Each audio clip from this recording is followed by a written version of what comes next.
Bonjour à vous tous, je suis Gerald Weston pour le compte du Monde de demain et de l'Église du Dieu vivant. Voici le rapport du samedi 28 mars 2020.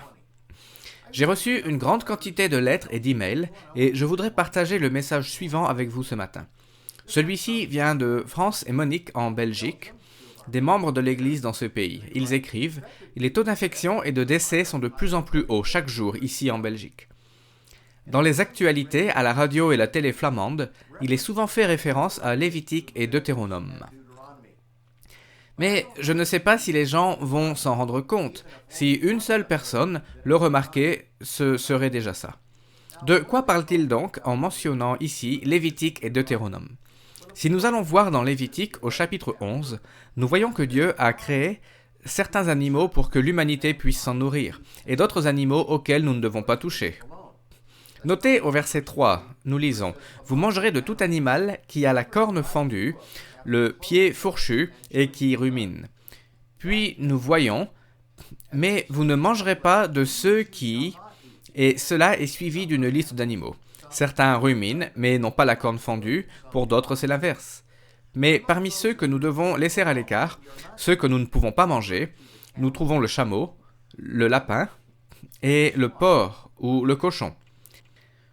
Ce passage mentionne aussi certaines créatures qui volent que nous ne devons pas manger. Parmi elles se trouvent l'aigle, l'épervier et d'autres animaux volants que nous ne devrions pas consommer. Et au verset 19 se trouve la chauve-souris. C'est très important de noter cela car la chauve-souris est impliquée dans énormément d'épidémies de nos jours. Le MERS, l'Ebola et le SRAS par exemple. Le 14e chapitre de Deutéronome donne des instructions similaires. Mais ce sont des arguments religieux que beaucoup de personnes rejetteront en disant « Oui, mais la Bible a rendu toutes ces choses pures dans le Nouveau Testament. Dans l'Ancien Testament, elles étaient impures. Mais une fois sous la Nouvelle Alliance, ces choses peuvent être mangées. » La nature de ces animaux n'a pas changé, mais toutefois, les gens pensent que Dieu avait dû faire une erreur lorsqu'il donna ces instructions. Et il cite alors en exemple le chapitre 7 de Marc, au verset 19, lorsque Jésus parlait avec ses disciples au sujet de manger, sans se laver les mains d'une manière spécifique comme c'était alors la coutume des pharisiens. Et ainsi, au verset 19, certaines traductions écrivent qu'il purifia toutes les viandes, alors que l'original et certaines traductions montrent correctement que la nourriture est absorbée par le système digestif avant d'être expulsée du corps, purifiant ainsi tous les aliments. Mais il ne parlait pas ici des animaux purs ou impurs. Ce n'a jamais été le sujet de la discussion, il parlait de manger sans se laver les mains. Et nous notons aussi dans Matthieu au chapitre 15 et au verset 19 à 20, lorsqu'il déclara « Car c'est du cœur que viennent les mauvaises pensées, les meurtres, les adultères, les débauches », puis il mentionne d'autres comportements. Et il conclut « Voilà les choses qui souillent l'homme. Mais manger sans s'être lavé les mains, cela ne souille point l'homme. » C'est un résumé, et cela montre vraiment de quoi il était question. Maintenant, dans le 10e chapitre du livre des Actes, Pierre, qui était présent lorsque Jésus donna les instructions au sujet de manger sans s'être lavé les mains, que cela ne souillait pas l'homme, Pierre eut une vision, et cela eut lieu beaucoup d'années plus tard. Une nappe descendit du ciel dans la vision, et dessus se trouvaient toutes sortes d'animaux impurs. Une voix lui dit « Lève-toi, Pierre, tue et mange. » Quelle fut la réponse de Pierre ? Il dit « Non, Seigneur, car je n'ai jamais rien mangé de souillé ni d'impur. » Et lorsque vous lisez le passage en entier, cela parle des non-juifs qui étaient appelés à cette époque-là. Plus bas, au verset 28, Pierre dit « Dieu m'a appris à ne regarder aucun homme comme souillé et impur. » C'est vraiment le message qui lui était donné ici.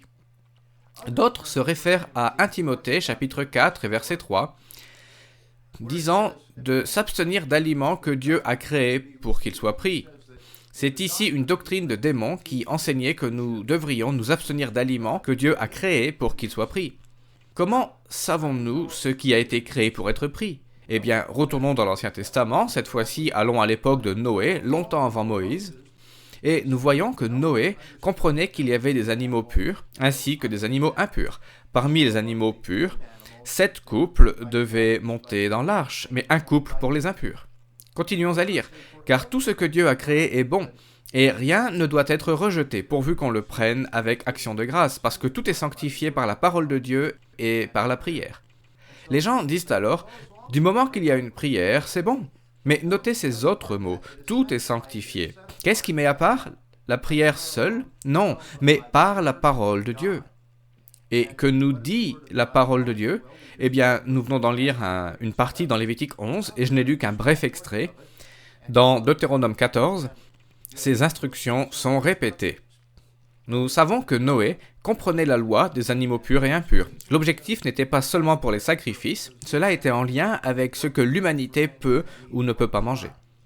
Lorsque les gens sortent ces versets de leur contexte dans les Écritures, qu'ils s'en emparent et qu'ils disent que nous pouvons manger tout ce que nous voulons, nous devons nous méfier.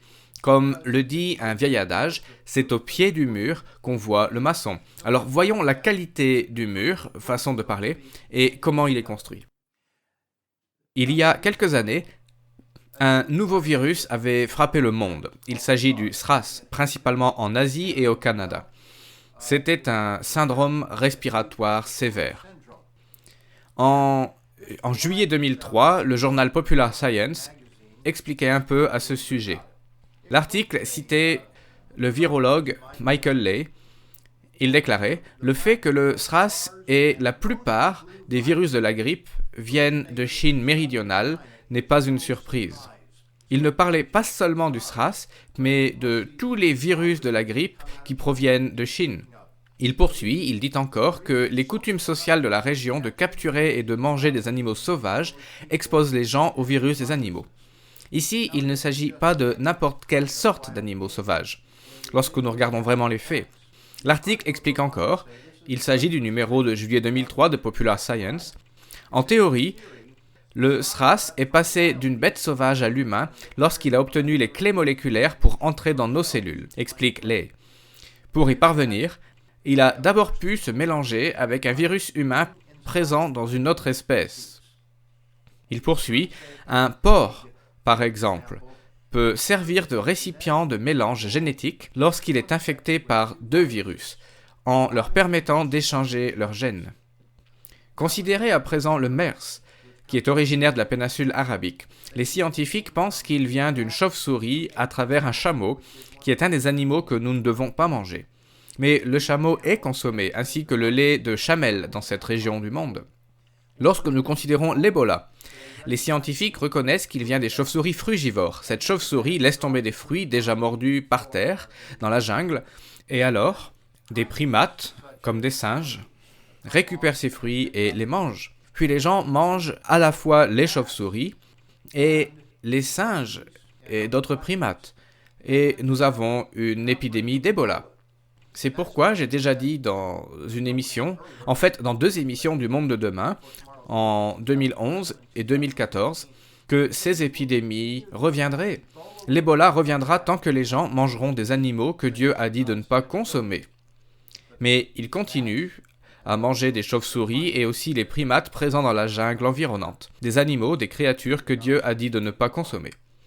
Nous savons aussi que le SRAS vient de Chine, plus précisément de la région de Hong Kong, et les scientifiques pensent désormais que le SRAS vient d'une chauve-souris rhinolophe qui l'a transmis à des civettes et d'autres animaux exotiques sur les marchés d'animaux populaires là-bas où sont consommées toutes ces créatures exotiques. Puis éventuellement, il est passé à l'être humain et il a été transmis à travers des cochons, car très souvent c'est le cochon qui joue le rôle d'intermédiaire. C'est donc au pied du mur qu'on voit le maçon. Et nous souffrons, le monde souffre de ce nouveau coronavirus en ce moment, pas parce qu'un virus se serait échappé d'un laboratoire, et des scientifiques ont déclaré l'avoir examiné en détail et qu'il n'y a pas de gène explicite confirmant cela. Mais il vient de, je cite, sources naturelles. Il ne fait aucun doute qu'il vient de ces marchés populaires où se trouvent toutes sortes d'animaux exotiques que Dieu a dit de ne pas manger. Donald Trump a dit que personne n'était à blâmer, et je comprends ce sentiment. Nous ne cherchons pas à blâmer qui que ce soit, nous ne cherchons pas un coupable. Mais nous comprenons qu'il y a des conséquences. Tout a un lien de cause à effet. Et la cause de cela est que l'humanité croit ou pensent en savoir plus que Dieu en disant « Mais toi, Dieu, tu ne sais pas de quoi tu parles. Nous voulons manger ce que nous voulons manger. » Et c'est la cause de ce coronavirus et de tous les problèmes qu'il engendre dans le monde. Ainsi, la cause de beaucoup d'autres maladies à travers le monde et que nous refusons d'accepter que Dieu en sache plus que nous. C'était notre communiqué du samedi 28 mars 2020. Ayez une bonne journée.